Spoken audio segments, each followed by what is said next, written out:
Le titre de notre prédication d'aujourd'hui, c'est Tétélestai. Tout est accompli. Tétélestai, Tétélestai, tout est accompli. Amen. Vous pouvez vous asseoir s'il vous plaît. Vous pouvez vous asseoir. Tout est accompli. C'est la parole du Christ, la parole de Jésus à la croix. Quand il a fini l'œuvre, il a dit tout est accompli. Tétélestai. Amen. Amen. Dieu est notre Rédempteur. Dieu est notre Rédempteur. Dieu est notre défenseur. Dieu est celui qui nous défend. Dieu est celui qui nous rachète. Il est notre Rédempteur. Et Dieu qui est notre Rédempteur, il est aussi notre Créateur. Dieu a créé l'homme. Amen. Il a créé l'homme. Il l'a placé dans le jardin. Il a créé l'homme, la Bible dit. Il a formé l'homme de la poussière. Et il a soufflé. Il a placé l'homme dans le jardin, il a soufflé. On dit que l'homme, selon la Bible, l'homme est différent des anges. Les anges sont juste esprits. Mais l'homme est un mixte de matière et d'esprit, si je dois le dire. Le corps de l'homme vient de la poussière, vient de la terre. Dieu a pris la terre, il a formé l'homme. Mais l'esprit de l'homme vient de Dieu.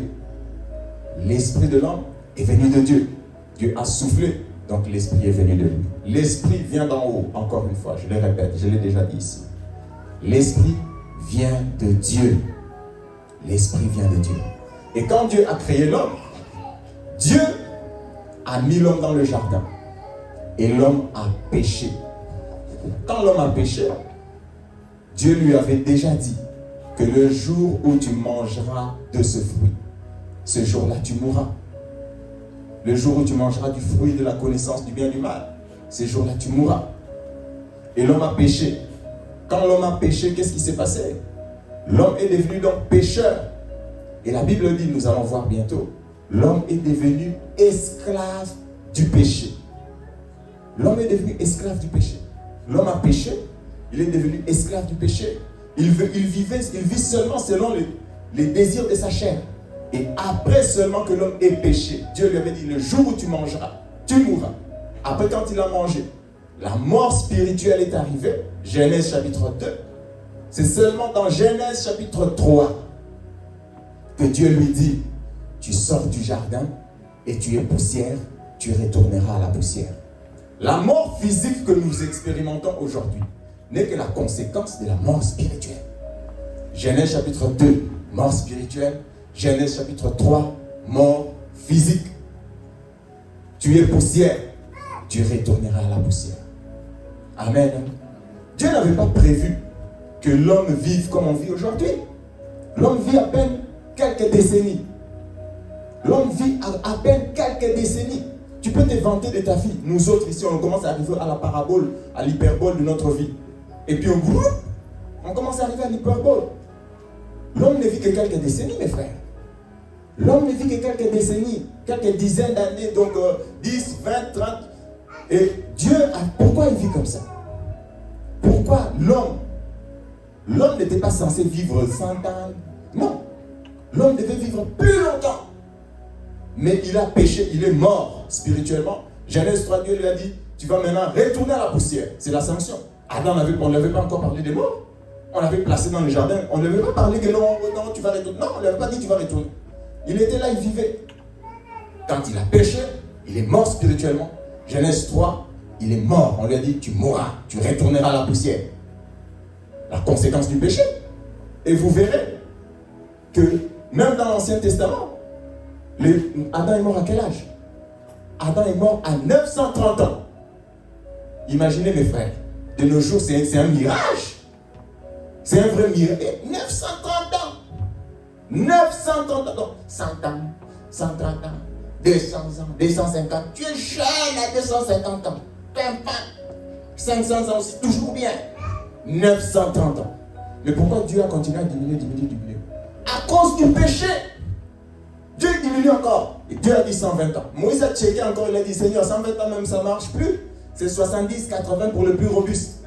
Le péché fait que réduire l'âge. Fait que réduire la durée de vie. Le péché, c'est quoi? Le péché amène la mort spirituelle. Et donc, la mort physique n'est que les résultats. Le résultat de quoi? La mort spirituelle. On ne peut même pas imaginer qu'Adam avait vécu 900. Si tu dis à quelqu'un aujourd'hui, tu vas vivre 930 ans. 930 ans, hein? 930 ans. Ça s'est réduit. Le péché augmentant, la durée de vie aussi, même charnelle, baisse. Dieu a dit non.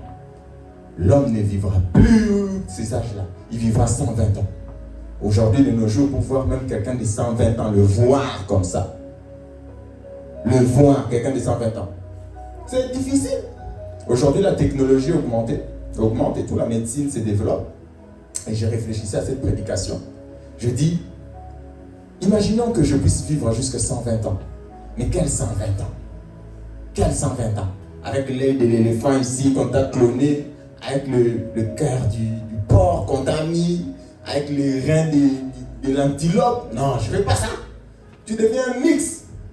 Tu vois, la technologie, la science augmente. Oh non, on va te mettre le cœur, on va essayer le cœur du porc. Ça fonctionne dans l'homme. On va te mettre ce cœur-là. Est-ce que le cœur du porc peut aimer Dieu? Est-ce que le cœur du porc peut aimer ma femme et mes enfants? Ah, dis-moi, je ne veux pas ça. Tu vois qu'on ne peut plus vivre. Quel que soit le temps. Dieu a déjà dit. Et puis on ne dépassera pas. Même si la science se développe, comment?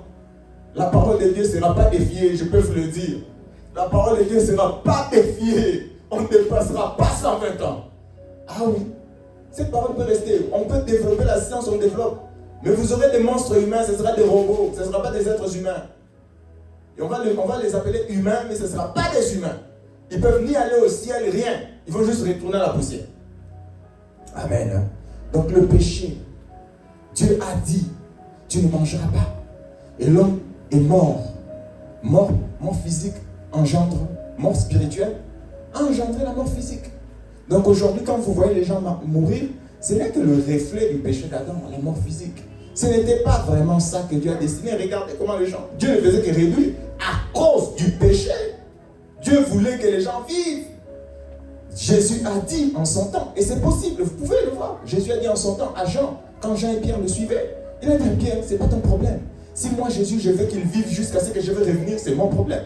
Dieu était capable de nous faire vivre même 100 000 ans en vie seulement. Jésus vient, il fait les choses, il nous prend et puis on va au ciel. Ah ben oui. Mais le péché a tout déformé.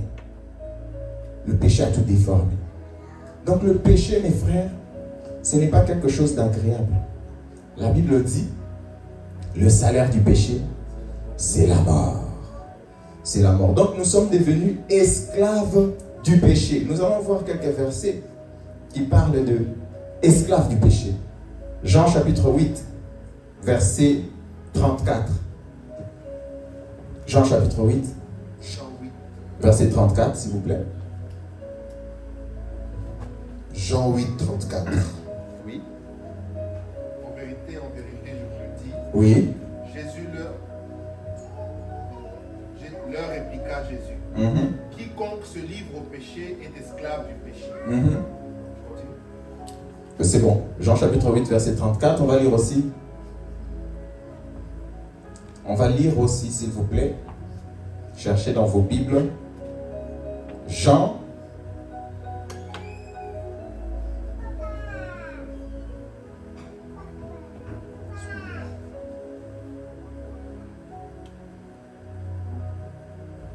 On va lire aussi Romains chapitre 6, verset 20.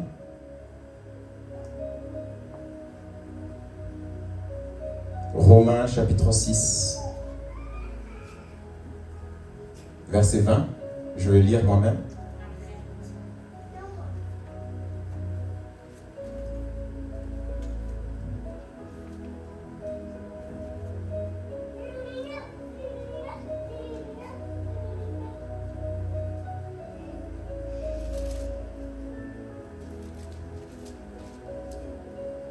Romains 6, verset 20, je vais lire. Car lorsque vous étiez esclaves du péché, vous étiez libres à l'égard de la justice. La Bible parle de l'esclavage envers le péché. L'esclavage du péché. Avant Jésus, nous étions tous esclaves du péché. Nous étions esclaves du péché, mes frères et sœurs. Esclaves du péché. Personne ne pouvait rien faire. Personne ne pouvait triompher du péché. Les gens vivaient selon seulement leurs désirs. Selon leurs désirs charnels. Tous les désirs charnels, je vais dire ici pour clarifier, tous les désirs charnels ne sont pas mauvais. Mais la majorité des désirs de la chair sont contre Dieu, la Bible le dit. L'homme ne vivait que selon les désirs charnels. Esclave du péché. Esclave du péché. Et d'Adam jusqu'à Moïse, l'homme vivait esclave du péché, mais ayant une certaine inconscience aussi du péché. Donc Dieu a donné la loi de Moïse. Quand Dieu a donné la loi de Moïse avait été donnée pourquoi? Pour faire voir à l'homme qu'il était vraiment pécheur. La loi a été donnée pour faire voir, l'objectif de la loi, c'est de te faire voir que tu es un pécheur, que tu ne peux pas arriver à la justice de Dieu. Et donc, qu'est-ce qui s'est passé? Les hommes ont vécu sans Jésus, esclaves du péché. Mais le péché n'est pas bon. Le péché n'est pas bon, mes frères. Et nous, qui sommes en Christ, je vais ouvrir une parenthèse. Il ne faut pas blaguer avec le péché. Ce n'est pas parce qu'on est en Jésus que le péché a disparu. Le péché n'est pas bon. Et le péché te fait payer un gros coup. La Bible dit que le salaire du péché, c'est la mort. La Bible dit que le salaire du péché, c'est la mort. La mort, la mort. Et le péché, ce n'est pas une bonne chose. Tu ne peux pas prendre un poison, même s'il est sucré comme un chocolat, penser que dans ton corps, il va se transformer en chocolat. Ça ne marche pas. Tu ne peux pas boire un poison, tu te dis, ah, c'est un bon poison, c'est tellement sucré, tout ça. Non. Le poison reste le poison, qu'il soit sucré, amer, aigre, whatever. Le péché reste le péché, qu'il te fasse plaisir ou pas. Que tu aimes ces péchés. Parce qu'il y a des péchés que les gens aiment. Tu aimes vraiment le péché de l'ivrogne. Tu aimes donc. Quand tu es dans le chillage là, donc tu bois tout ça en train de t'enivrer, l'ambiance là, ça fait plaisir. Oui, tu peux aimer ton péché. Mais le poison reste le poison. Le poison reste le poison, mes frères. Et il ne faut pas traiter le péché avec légèreté. Je vous en supplie. La Bible dit que le salaire du péché, c'est la mort. Le péché va te faire payer un gros prix. Pour les chrétiens encore, je veux dire, pour ceux qui croient. Ah, je crois en Jésus. Ah, je crois en Jésus. La Bible dit, ça on va lire. La Bible dit que dans la nouvelle Jérusalem céleste, dans le royaume de Jésus, on n'a pas écrit que ce sont les chrétiens qui vont y entrer. Ah non, parce que non, il y a des critères. Tu dois remplir ces critères-là. On va lire Apocalypse. Apocalypse chapitre 21, s'il vous plaît. 26, 27. Apocalypse 21, 26, 27. Apocalypse 21, 26, 27. Oui. On y apportera la gloire et l'honneur des nations. Oui. Il n'entrera chez elle rien de souillé, ni personne qui se livre à l'abomination et au mensonge. Il n'entrera que ceux qui sont écrits dans le livre de vie de l'agneau. Amen. Dans la nouvelle Jérusalem céleste, on n'a pas dit les chrétiens, non, on a dit rien de souillé. Seulement ceux qui sont écrits dans le livre de l'agneau, dans le livre de vie. Pas les menteurs. Pas ceux qui pratiquent l'abomination. Il y a des gens qui sont oh, je suis chrétien. Mais si tu es chrétien, tu pratiques l'abomination, ta place n'est pas là-bas. Tu te dis chrétien, mais tu es un menteur. Ta place n'est pas là-bas. Ta place n'est pas là-bas. Ta place n'est pas là-bas. Nous, en tant qu'enfants de Dieu, je veux vous le dire, nous sommes devenus enfants de Dieu des statuts. Ça veut dire que nous avons changé de statut. Notre esprit est devenu enfant de Dieu. Mais où habite le péché? Le péché habite dans la chair. Tu as perdu ta chair? Nous luttons toujours contre les péchés. La Bible dans Hébreux dit quoi? vous n'avez pas encore lutté contre le péché jusqu'au sang. Vous n'avez pas encore résisté au péché jusqu'à verser votre sang. On lutte encore contre le péché. Il y a des gens qui font, ils entrent en Jésus, le péché n'existe plus. Mais si le péché n'existe plus, ça veut dire que tu as perdu ta chair. Dans ce corps, le péché existe. Et on est vigilant. Et on lutte par la puissance que le Saint-Esprit nous donne. Ce n'est pas un combat charnel. Tu vas lutter contre le péché comment? Par le Saint-Esprit. Le Saint-Esprit en nous, quand il vient, il nous permet de quoi? De dompter notre chair. C'est que la chair n'était pas capable de faire. C'est que la chair ne te permettait pas de faire quand tu n'avais pas le Saint-Esprit. Avec le Saint-Esprit, tu domptes ta chair et tu le fais. C'est pour ça que quand vous lisez la fin de Romains 7, début Romains 8, vous verrez ce qu'il dit. Il dit, misérable que je suis, qui me délivrera de cette chair de malheur. Gloire soit rendue à Jésus-Christ. Et puis il dit, il n'y a plus de condamnation pour ceux qui sont en Jésus parce que l'Esprit de Dieu leur a donné la capacité de dompter la chair. Ça, je paraphrase, je vais vite. La Bible n'a pas été écrite par les versets, les chapitres. Donc quand vous lisez, vous devez tout lire pour avoir tout. Il ne faut pas se séparer. Oh, chapitre 7, oh, chapitre 8. Non! La Bible n'a pas été écrite avec chapitre 7, chapitre 8, chapitre 7, verset 10, chapitre 7, verset 12. Non! La Bible a été écrite pour une lettre. C'est une lettre. Il n'y a pas de chapitre. C'est pour ça que parfois les gens, moi je conseille de lire toute la lettre. Tu vas prendre le milieu de la lettre comme ça. Oh, c'est chapitre 8, verset 14. Oui, mais qu'est-ce qu'il a dit au chapitre 6? C'est une lettre. Moi, j'écris la lettre à ma femme. Une lettre de 7 pages. Toi, tu vas seulement lire la 3e page. Tu ne comprends pas d'où ça vient, où ça va. La Bible n'a pas été... C'est pour ça que j'ai dit fin chapitre 7 de Romains, début chapitre 8. Tout ça, c'est lié. Tout ça, c'est lié. Misérable que je suis. Ça, c'est l'apôtre de son état. Nous sommes encore dans la chair, mes frères. Donc, nous luttons. Nous avons reçu le Saint-Esprit, mais nous ne luttons pas seuls. Nous avons reçu la puissance. Nous avons reçu le Saint-Esprit. Le Saint-Esprit nous permet de dompter la chair. Si hier, nous n'avions que la capacité d'haïr, de jalouser, avec le Saint-Esprit en nous, il produit le fruit. Nous avons la capacité d'aimer. Nous avons la capacité de pardonner. Nous avons la capacité de marcher par les fruits, le don spirituel et par les fruits de l'Esprit. Amen. Amen. Nous avons la capacité de dompter la chair. Mais le péché, il est dans notre chair. Et hier, avant Jésus, nous étions esclaves du péché, mes frères. Tu n'as pas le Saint-Esprit. Tu vas dompter ta chair comment? Demandez aux Juifs. Tu vas dompter ta chair comment? Tu vas dompter ta chair comment? En vice, esclave de la chair. Esclave du péché. Et le salaire du péché, c'est quoi? C'est la mort. Et qui détient la puissance de la mort? C'est le diable. Donc vous comprenez maintenant toute la scène. Il faut d'abord séparer aussi le diable.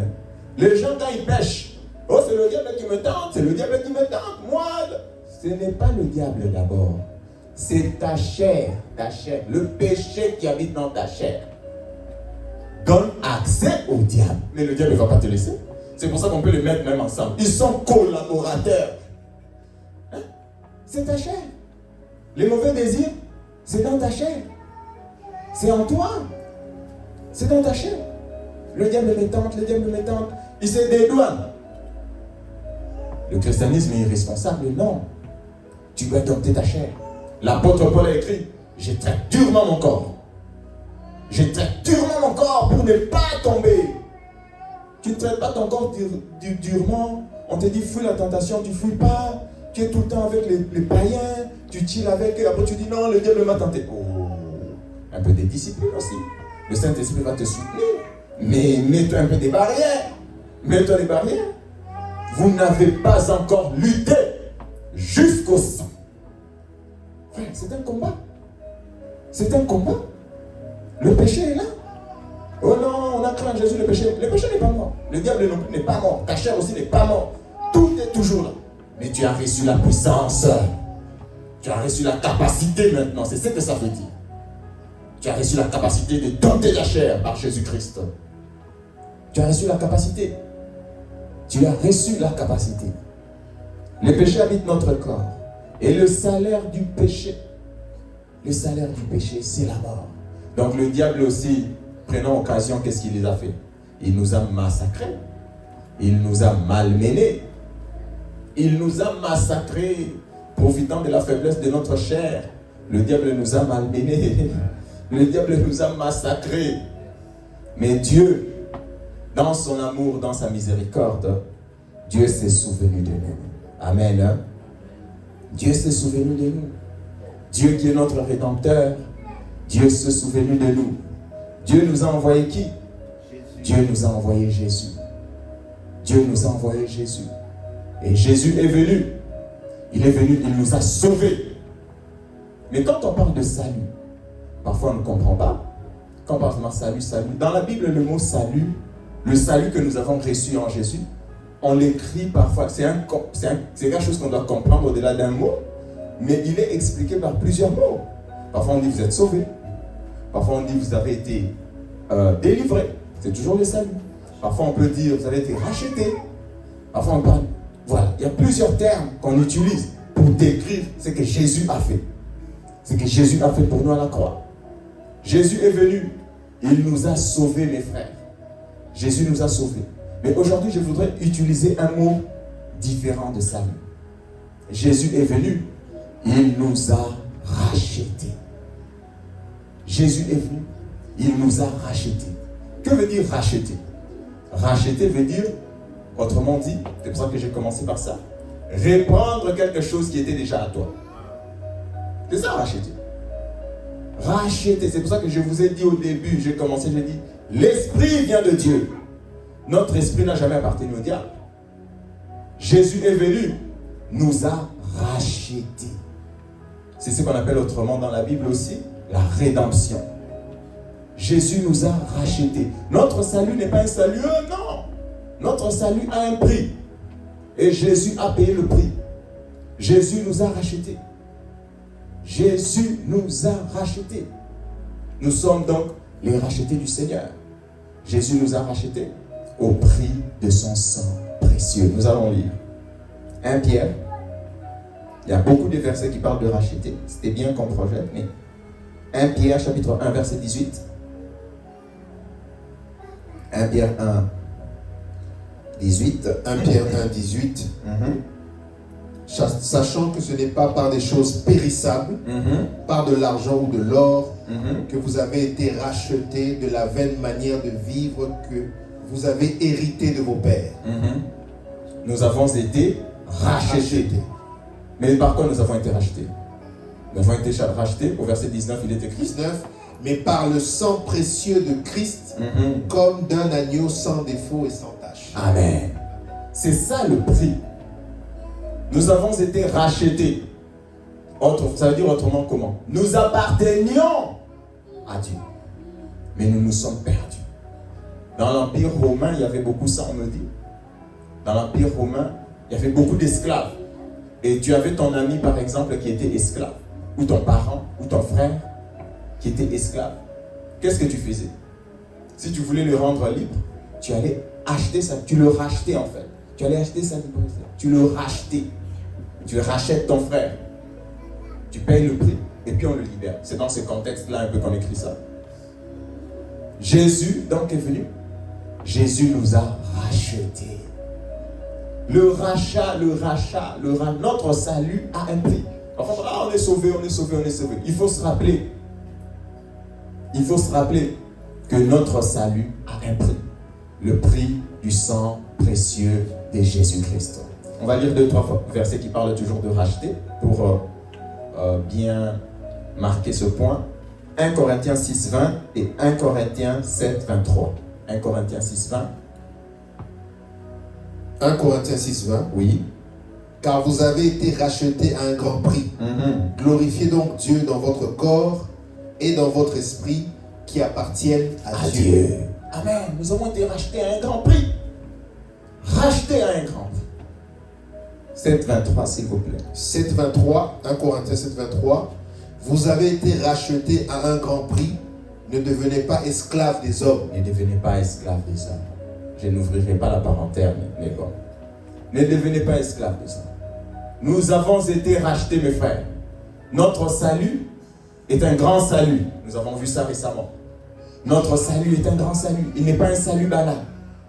Nous avons été rachetés. Notre salut, c'est l'œuvre de Jésus. Jésus a versé son sang.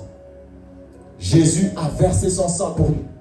Avant Jésus, nous étions esclaves du péché. Par conséquent, sous domination des ténèbres. C'est le diable qui avait le dernier mot sur nous. C'est le diable qui régissait nos vies.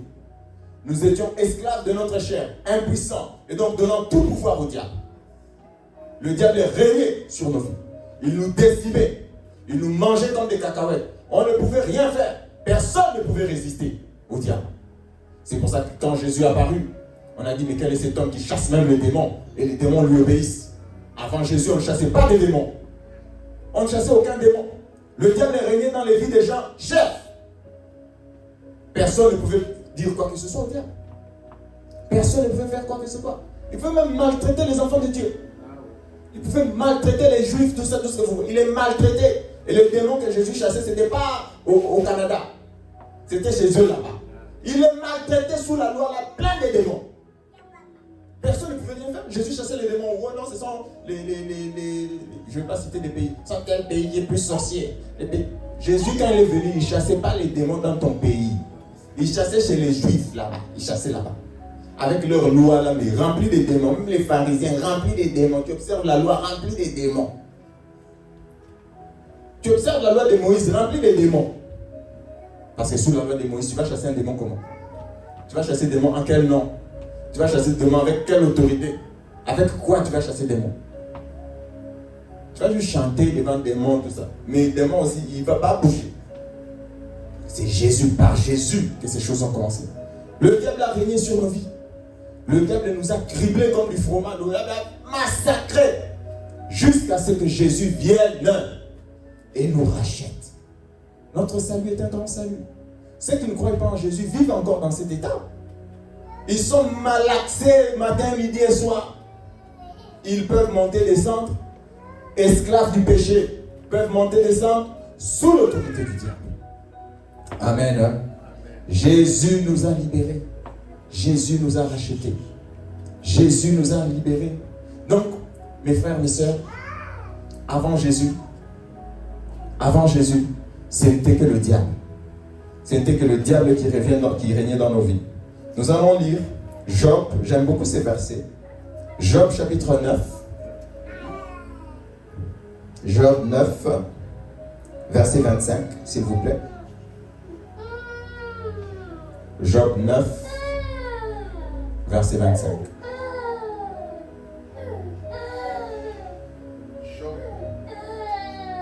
Job 9, 25. Oui, s'il vous plaît. Mes jours sont plus rapides qu'un courrier. Oui. Il fuit sans arbre. Je pense que c'est 19, 25.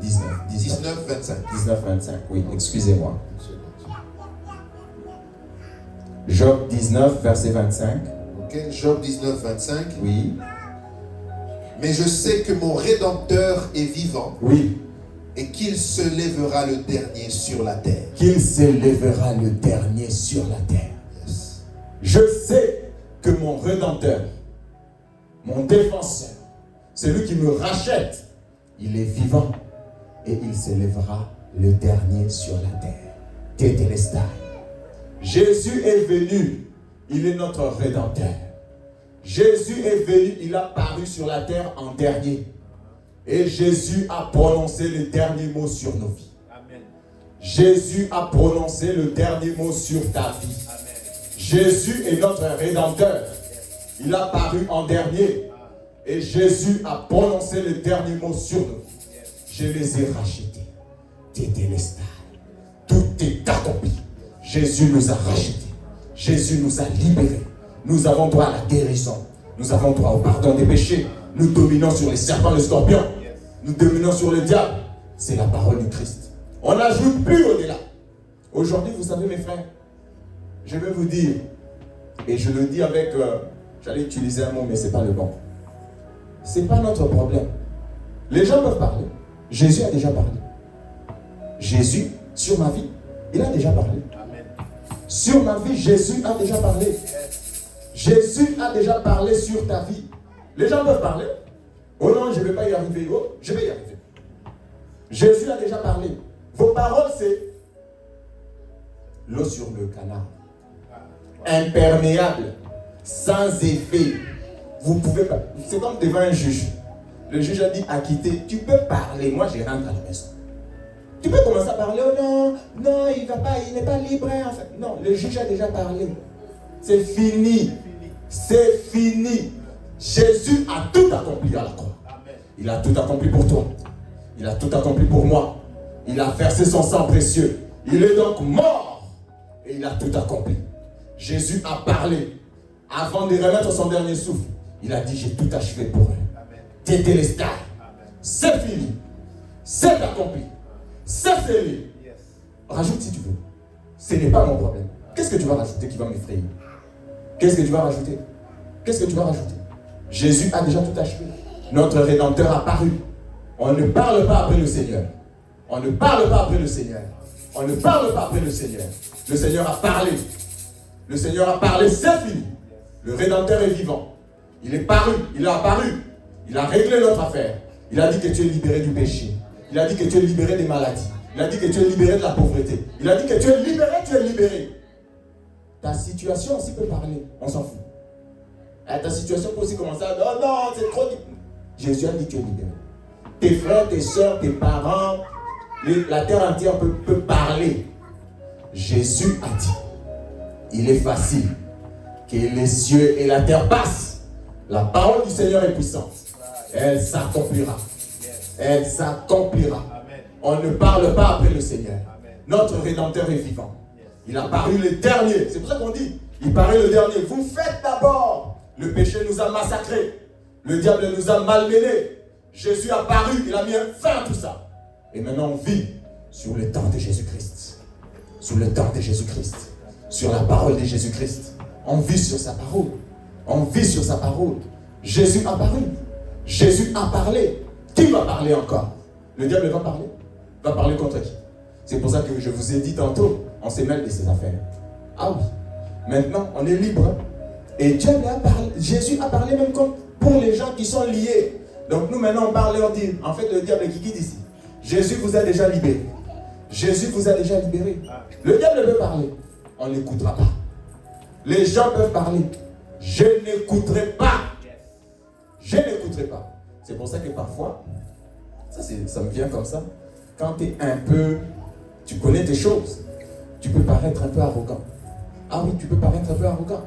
Quand David est venu, il a dit, ces petits ici Philistins incirconcis, je lui coupe la tête. Ses frères lui disent, mais toi, nous des gros soldats comme ça, avec des Saül, tout ça, on est ici.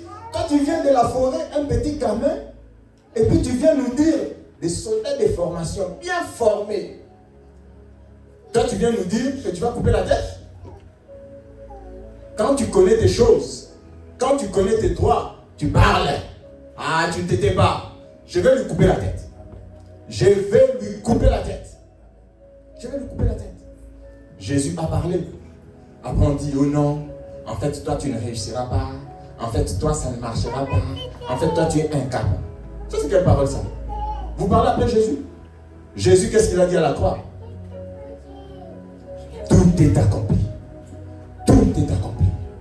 Il nous a rachetés par son sang précieux. Il nous a libérés du péché. L'esclavage du péché, fini. La domination du diable, fini.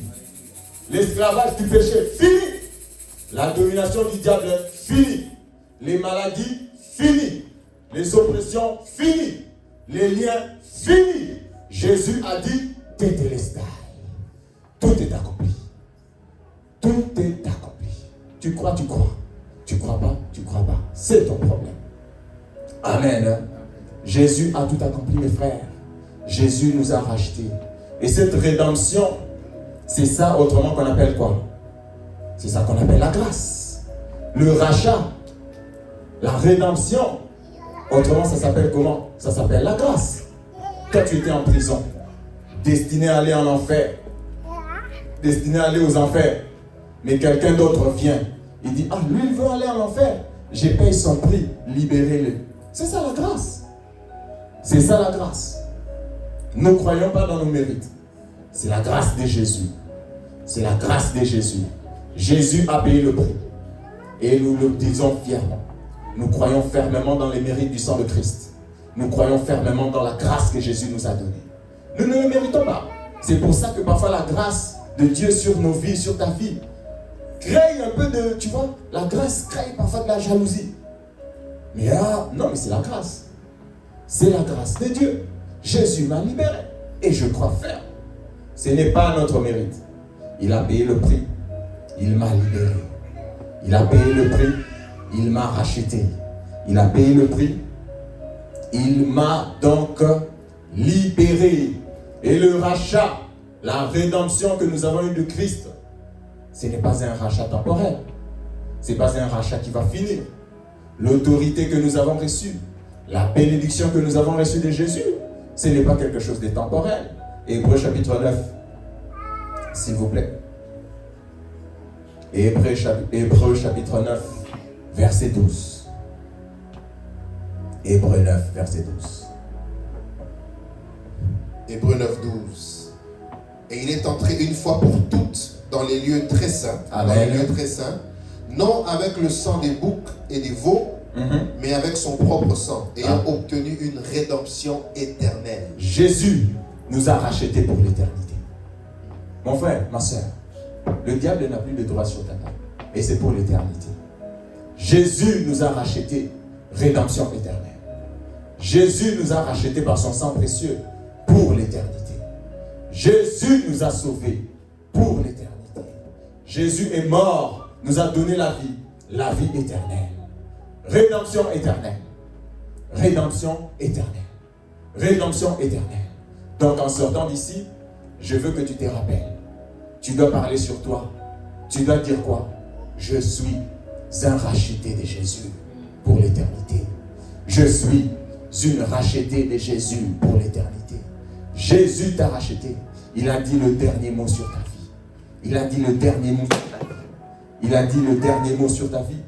Jésus nous a rachetés. Jésus nous a rachetés. Jésus nous a rachetés. Il a dit le dernier mot sur ta vie. Et ce dernier mot, c'est pour l'éternité. Ce que Jésus a fait, c'est pour l'éternité. On ne parle pas après Jésus. On ne parle pas après Jésus. Ce que Jésus a dit, c'est ça qui s'est fait. C'est ça qui s'est fait sur nos vies.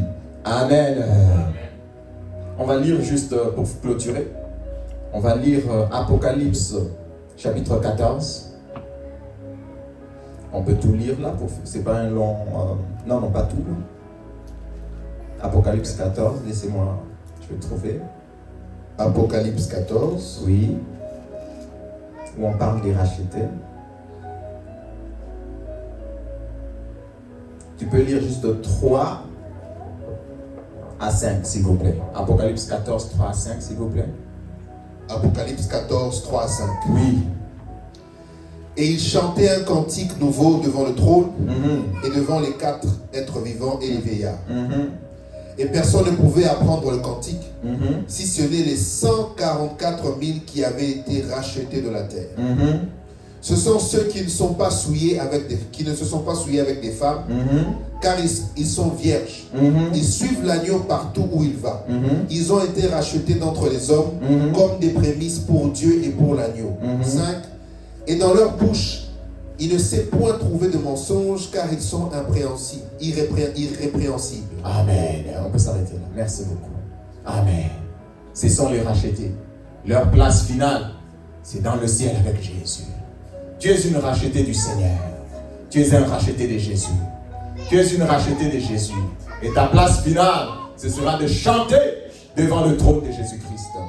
Ta place finale sera de chanter devant l'agneau de Dieu. C'est la place des rachetés. C'est la place où les rachetés finiront. Tu es une rachetée de Jésus. Tu es un racheté de Jésus. Tu es une rachetée de Jésus. Tu es un racheté de Jésus. Le Seigneur, notre Rédempteur, a paru. Il a prononcé une dernière parole sur nous. Il a parlé et définitivement c'est parlé. Tout est accompli. Jésus a accompli. Il a achevé l'œuvre. Il a accompli la volonté de Dieu pour toi. Il a accompli la volonté de Dieu pour toi. La volonté de Dieu finale pour toi, c'est le ciel. La place finale des rachetés, c'est le ciel. La place finale des rachetés, c'est devant le trône de l'agneau. La place finale des rachetés, c'est là-bas. Mais ici déjà, nous vivons les bénéfices de la rédemption. Pas de maladies, pas de démons dans nos vies, pas des œuvres du diable sur nous. Nous vivons. Et notre destin final, c'est devant le trône de Jésus, c'est devant le trône de l'agneau, nous réjouissons et célébrant la grâce. Célébrant la grâce. Le rachat, c'est la grâce. Le rachat, c'est la grâce. Le prix à payer était trop fort. Le prix à payer, nous ne pouvions pas le payer.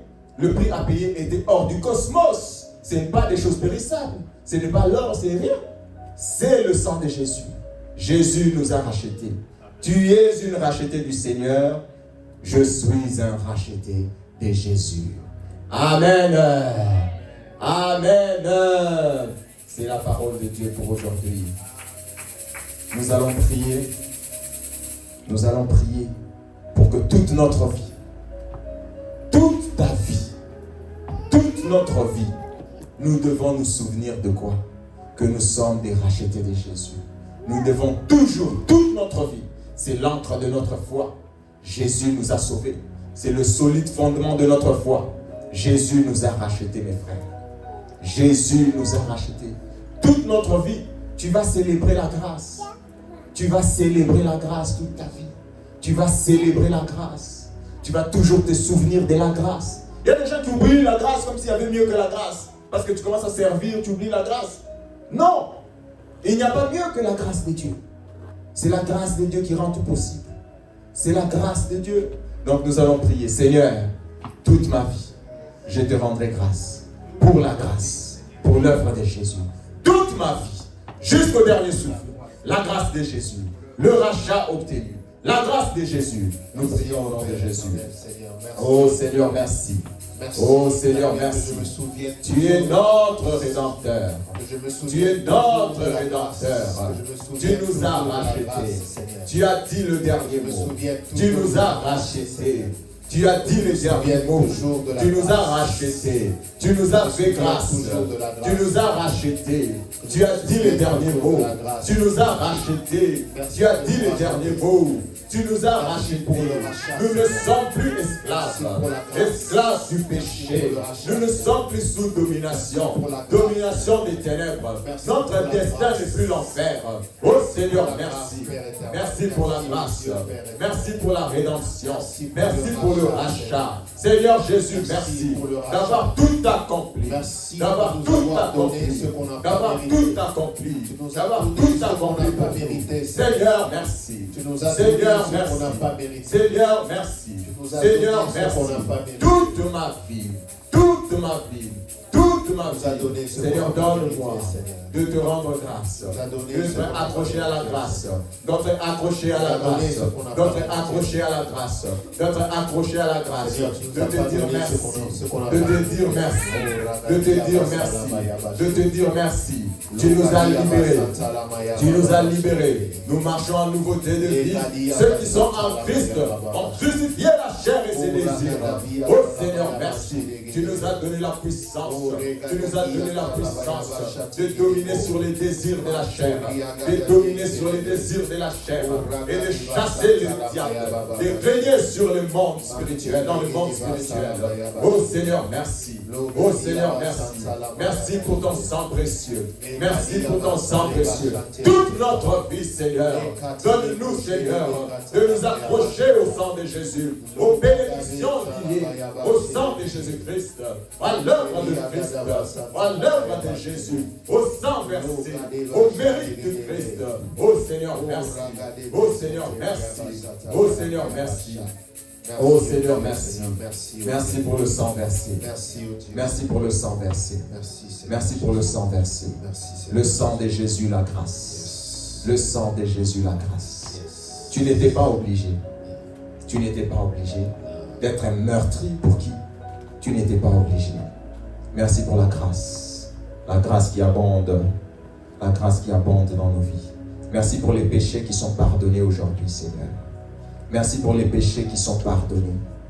Merci pour les péchés qui sont pardonnés. Merci pour les péchés qui sont pardonnés.